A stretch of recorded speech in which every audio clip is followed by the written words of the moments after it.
Hello guys, ito na yung huli nating isda.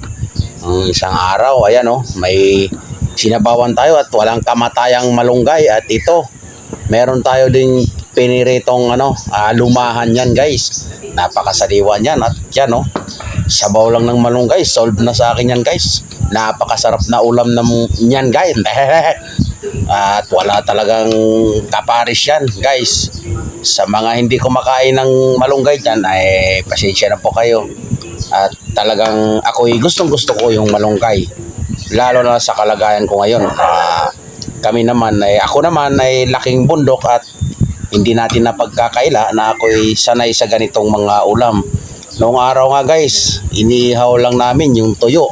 Masayang masaya na kami guys. Ngayon pa kaya, masariwang isda na at may malunggay, isariwang isda, panghalo mo to, napakatamis ng sabaw guys. At saka yung natin, pinirito, sariwa din. Kaya sa aming mga laking bundok, talaga namang pagkaganitong ulam, masayang masaya na po kami guys.